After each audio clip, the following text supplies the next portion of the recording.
Tinokuchingamidzai kuchechi yeChrist Embassy yepamhepo yatinoita muchishona. Iko zvino hapachina chikonzero chokupedza svondo rose usina kupinda chechi, nokuti painopindwa unenge usipo, kuda wakanga uri kubasa pakaenda vamwe kuchechi, kuda wakanga uri parwendo, kuda chechi yeChrist Embassy haisati yakuwanikwa kwaunogara, kana kuti unofarira hako kudzidza shoko raMwari nechishona. Ino ndiyo yave chechi yako. Chipinda tinamati. Tinokuchingamidzai kuchechi yedu yeChrist Embassy yepamhepo yatinoita muchishona. Tinoda kunamata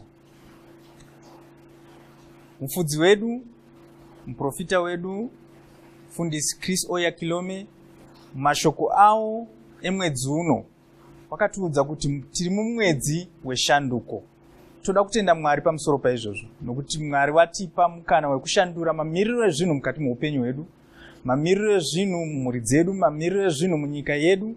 Pese patinenge tiri tinogona kuita kuti tishandure zvinhu kuburidza neshoko raMwari. Saka toda kutenda Mwari pamusoro peshoko iroro. Ngatitendei Mwari. Baba, tinokutendai nokuti makanaka, makarurama, mune rudo, munochiedza, uye Baba munotida nerudo rusingagume.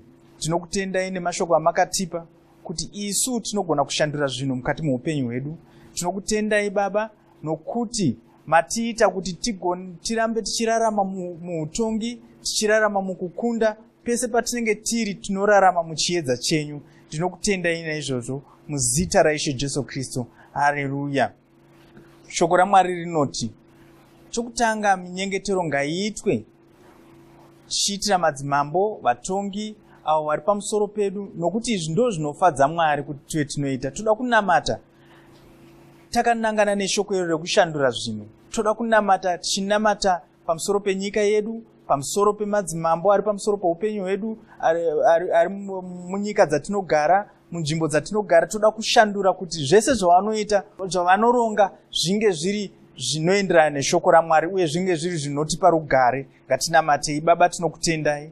Ndinoisa madzimambo ese ari mukati muupenyu watinogara nawo, madzimambo munzvimbo dzatinogara, uye ndinoisa makurukota ehurumende, ndinoisa kunyange vatungamiri wenyika ino Baba, kuti pavanoisa mitemo, vaise mitemo inoita kuti muwe nerugare, kuti pese patinenge tiri pave nerugare. Naizvozvo ndinotaura rugare panzvimbo ino munyika ino yeZimbabwe. Ndinotaura rugare mumaguta ese enyika ino. Ndinotaura rugare munzvimbo dzese dzatinenge tiri. Ndinotaura rugare muzvikoro muzita raIshe Jesu Kristu. Uye ndinotaura kuti ngamuve nechiedza nekuziva Mwari munzvimbo dzese. Pasave nevanorarama ari murima, nokuti shoko raburitswa raenda kare, uye munhu wese anofanira kuti azive Mwari muzita raIshe Jesu Kristu. Ndinokutendai Baba neshoko renyu iro ratekeshera mukati menzvimbo dzese dzatinogara muzita raIshe Jesu Kristu. Nouye kuti pese patinotaura shoko renyu hakuna anodzivisa uye hakuna anoriramba muzita raIshe Jesu Kristu.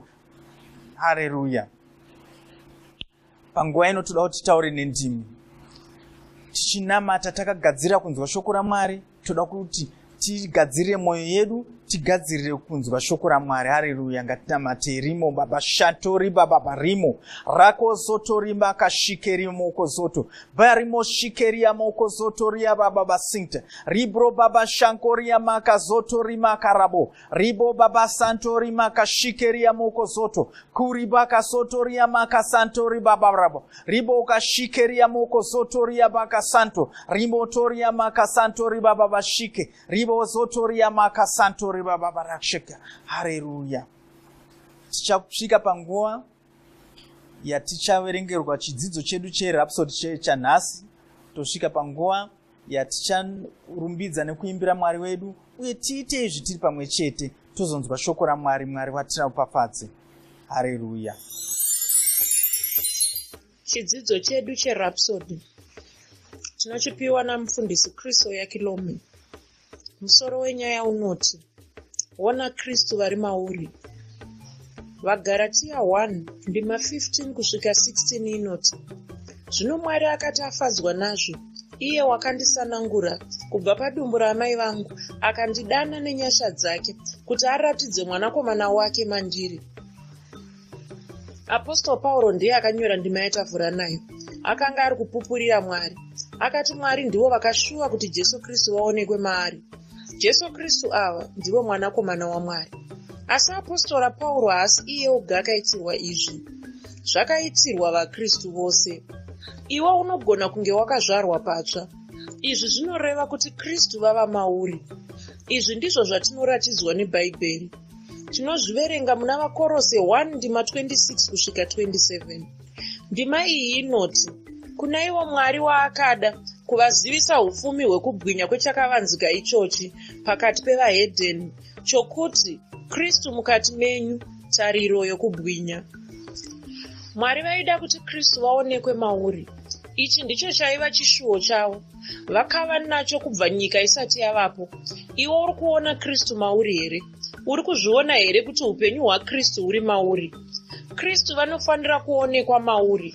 Izvi zvinozoita kuti zvirwere zvisagona kugara mumuviri wako.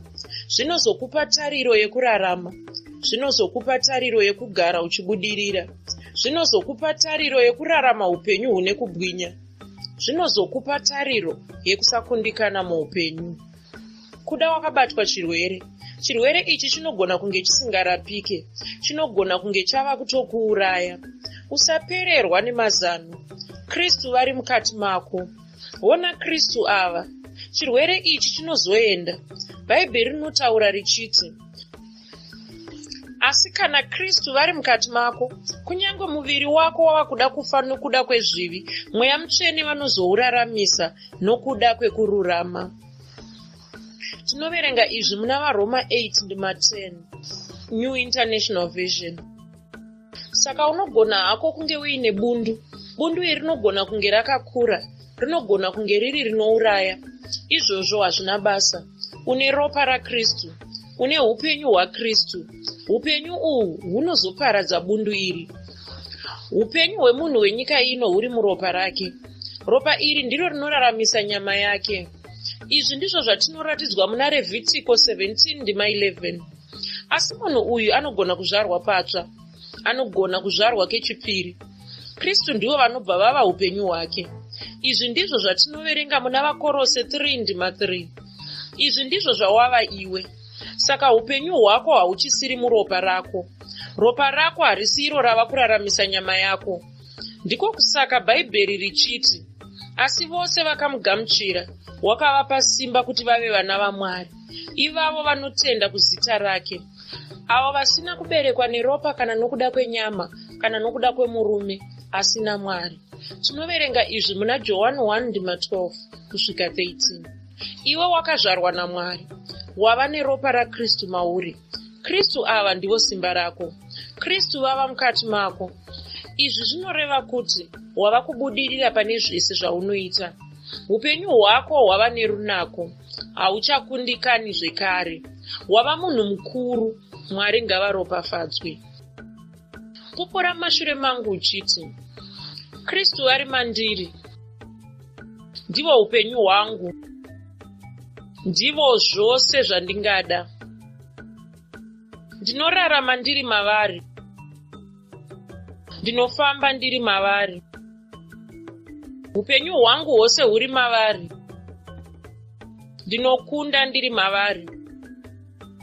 Ndinobudirira pane zvose zvandinoita. Ndinokurira zvinhu zvenyika ino. Kristu ndivo kusunungurwa kwangu. Ndivo kururama kwangu.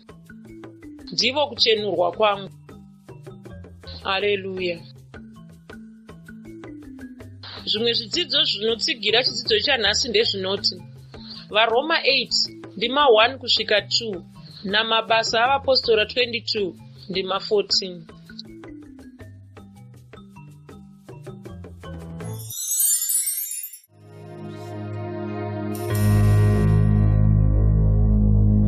Hallelujah.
makakodzera, makakodzera rukudzo, makakodzera,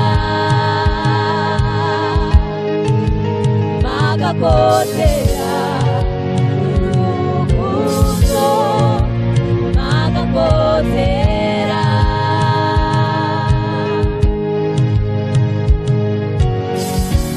Denga nenyika zoimba, kiroti dzinobugama, uri mutsvene. Denga nenyika zoimba, kiroti dzinobugama, uri mutsvene. Denga nenyika zoimba, kiroti dzinobugama, uri mutsvene. Denga nenyika zoimba, kiroti dzinobugama, uri mutsvene, uri mutsvene, uri mutsvene, uri mutsvene, uri mutsvene, uri mutsvene, uri mutsvene, uri mutsvene, uri mutsvene. Enyika zoimba, kiroti dzinobugama, uri mutsvene.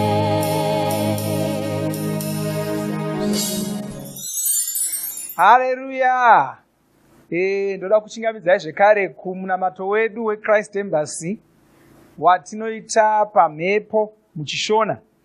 Ndichida kutenda Mwari nokukorokotedzai mese kuti tapinda mumwedzi wakukadzi. Mazuva ari kufamba sokutaura kwandinogara ndichiita. Ndinovimba kuti zvamakarongera pakunamata Mwari, zvamakarongera pakushumira Mwari, matotanga kuzviita, hamusi kumirira kuti zvichazoitika rimwe zuva. Chimwe chinhu chatakataurirwa naMufudzi Chris pashoko rechiprofita regore rino ndechokuti kwanzi zvinhu zvanga zvichatitorera makore 10 tichazviita mugore rimwe chete. Zvino chirega kungotarira mwedzi ichifamba ichienda usati watanga kuita zvinhu, wozoda kumanya-manya gore raakupera, wakuda kuti zvinhu zvaungafanira kuita mumakore 10 wauda kuzviita mumwedzi, kuda wa10 guru kana kuti wambudzi kana kuti wani. Tanga iko zvino. Chinhu chaunofanira kuita ipapapo neshoko rechiprofita iroro ndechokutoti mwedzi mumwe nomumwe itoona kuti mwedzi mumwe nomumwe waunosangana nawo unotoita zvinhu zvemwedzi 10, mumwedzi mumwe waita zvinhu zvemwedzi 10. Mweya Mutsvene varipo vari kubatsira kuita izvozvo, ndosaka vakataura shoko iroro. Saka iwe ingoizviita chete, ronga kuti pamwedzi 10 ndanga ndakaronga kuita sei, ndakaronga kuita zvinhu izvi. Saka ndaakuchizviita mumwedzi uno, wochitanga kumhanya nazvo, uchaona Mweya Mutsvene vachibva vapindira, wochitanga kukubetsera. Chero pazuva rimwe nerimwe chairo unogona kungoita saizvozvo kuti nhasi, pazuva ranhasi ndoda kuti ndiite zvinhu zvanga zvichanditorera mazuva 10. Saka ndaakutozviita nhasi, woronga kuti pamazuva 10 ndachida kuita chinyi, ndachida kuita zvakati, ndaakuda kuzviita zvose nhasi. Haleluya! Wotobudirira mazviri, wotofambira mberi. Ndo chiropafadzo chatakapiwa. Usati ndezvamanyepo zvamava kuita, aiwa chimbozvidza ugozonyatsotaura zvakanaka-naka. Waona kuti Mweya Mutsvene havakupindiri here vachikubatsira. Takatoudzwa zvekare kuti mugore rino Mweya Mutsvene, Mwari pachavo vari kupindira muzvinhu zvoupenyu hwedu. Ndo zviri kuitika izvozvo. Haleluya! Takavimbisa kuti pazuva ranhasi tichakuzivisai chiprofita chomwedzi uno. Tine chiprofita chegore, tine chiprofita chemwedzi umwe noumwe mugore iroro. Chiropafadzo chikuru kureva kuti nguva imwe neimwe tinenge tichiziva zviri kurongwa naMwari, zviri kuitwa naMwari. Tinenge tine maropafadzo, tine shoko ratinofamba naro, ratinomanya naro. Ndokuropafadzwa kwedu. Hatisi vanhu vari vega. Ndo zvakanakira kunge uno muprofita mukati muupenyu hwako. Anokutungamirira, anokubatsira, anokufambisa.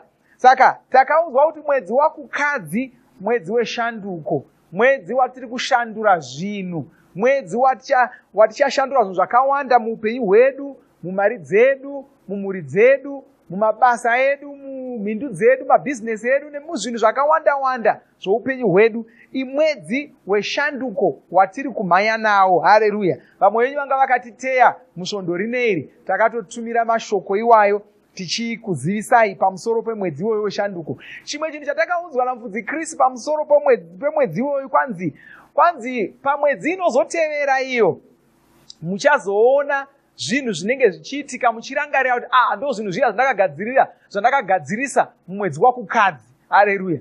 Muchazongoona zvinhu zvichishanduka, tichiona zvinhu zvichipinda mugwara nokufamba panenge takufamba negore tichienda mberi, tichiona zvinhu zvichipinda mugwara, worangarira kuti ndo zvinhu zvandakashandura mumwedzi wakukadzi.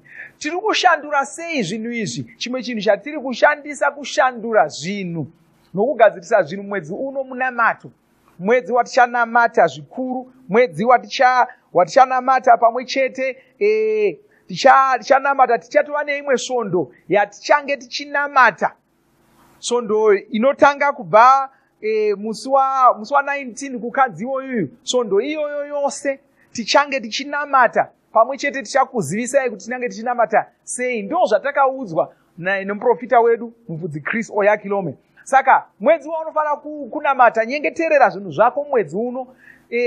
Tora zvinhu zvoupenyu hwako, usangorega zvichifamba wozoti kana zvashata ndopotanga kuda kumhanya uchipaparika uchida kunamata uchitokoka vamwe kuti ndibetserewo kunamata. Aiwa, namata zvichakagadzikana kudaro. Namatira mhuri yako zvinhu zvichakagadzikana kudaro. Namatira zvinhu zvoupenyu hwako zvinhu zvichakagadzikana kudaro. Usamirira kuti zvitange zvaputika, usamirira kuti zvitange zvashata wozotanga kumanya-manya kunamata. Aiwa, usaita saizvozvo. Nyengetera, iva munhu anogara achimbonyengeterera zvinhu zvako. Kunyengetera iko kunoita kuti Satani agarire kure, zvirongwa zvaSatani zvigarire kure. Kazhinji paunozoona zvinhu zvaputika, hapasipo panenge patanga kushanda Satani.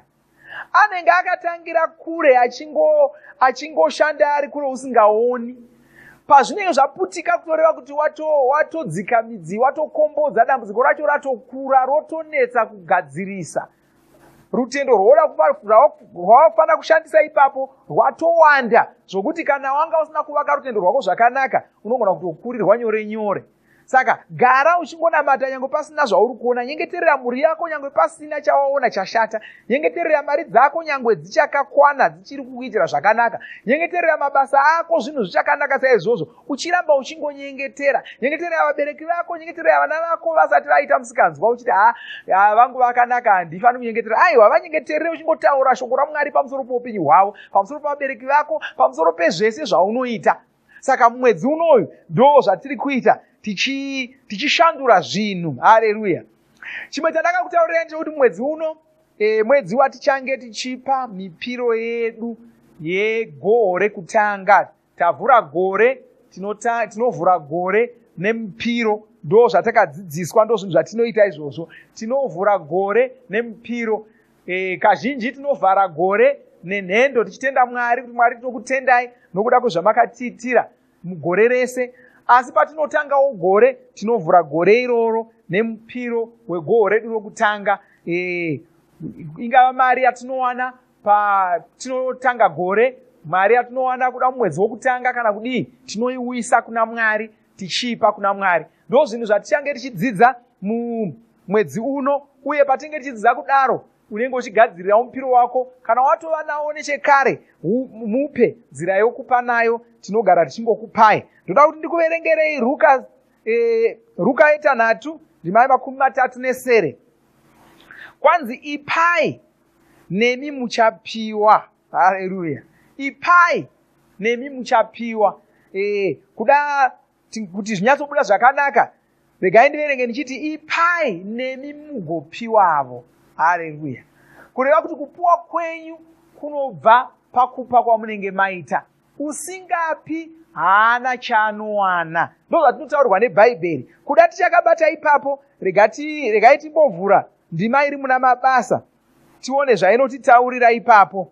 Inotaura pamusoro pezvinhu zvimwe chete izvozvo. Mabasa 20 ndima 35.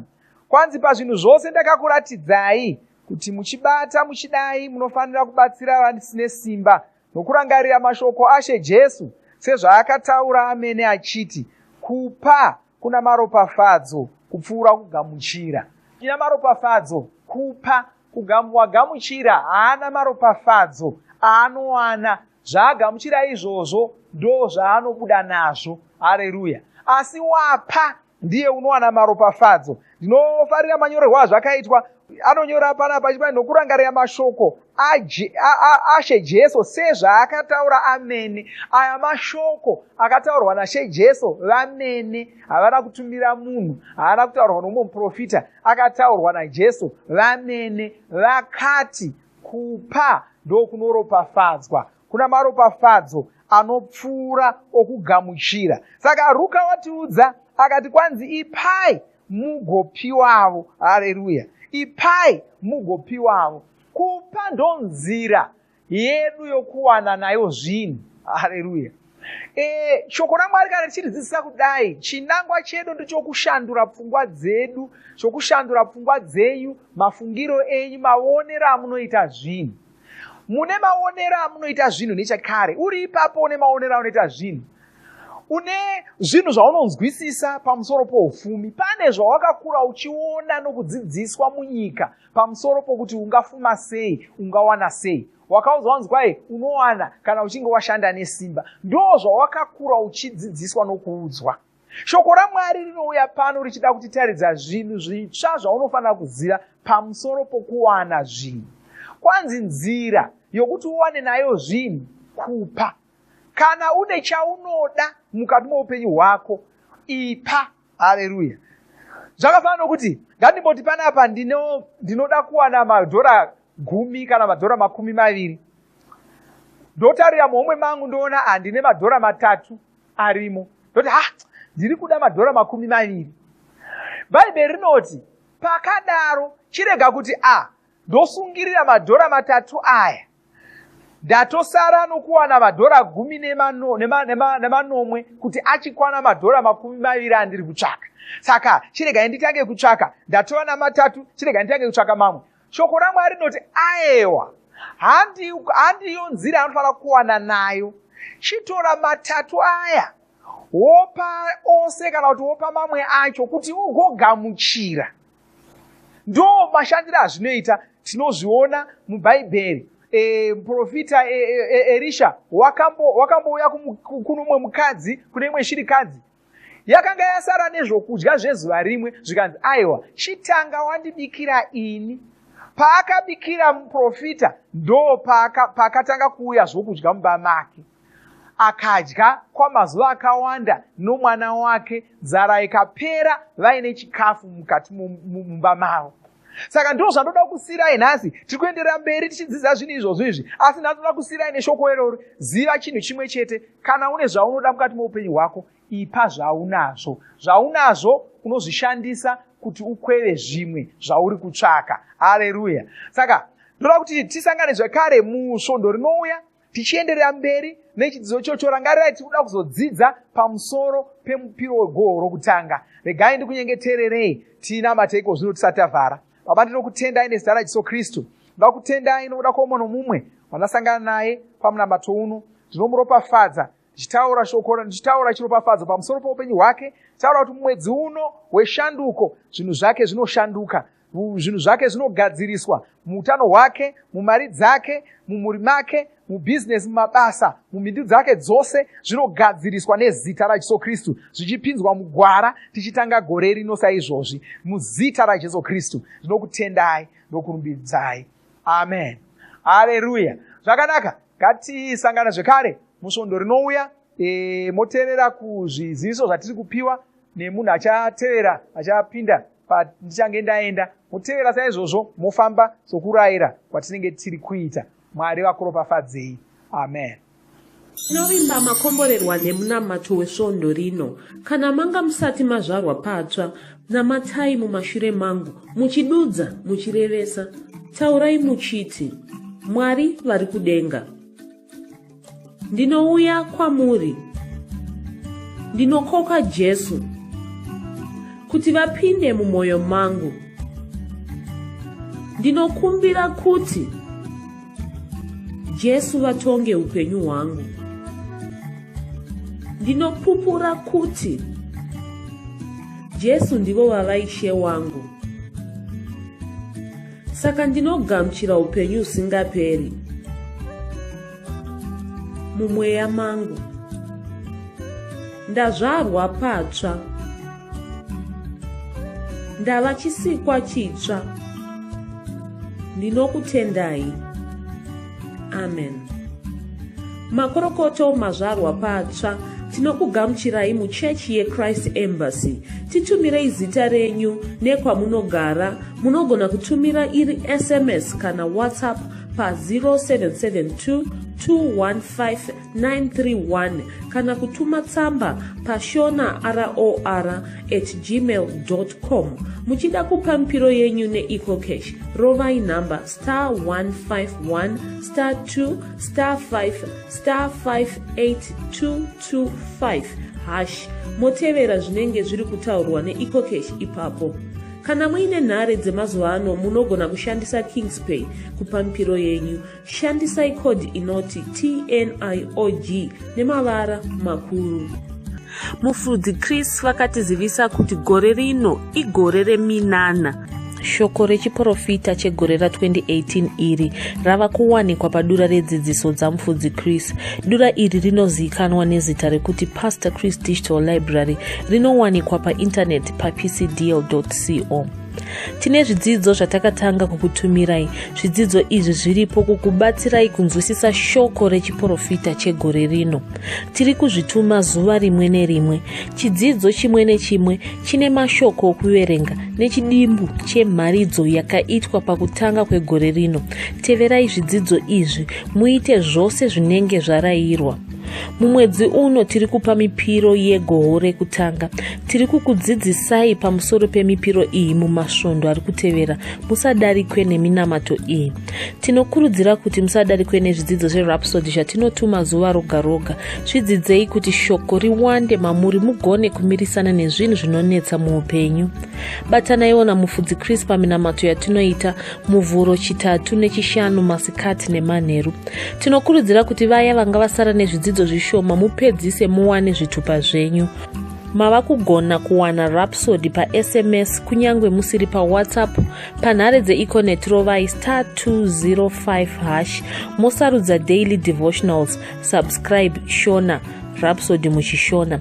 Ibvai masarudza kuwana Rhapsody renyu pasvondo kana pamwedzi wose kuti musafanire kurangarira kurikumbira zuva rimwe nerimwe. Munamato uno munoubata paWhatsApp, paYouTube panoti Shona Online Church nepa www.ce-shonachurch.org.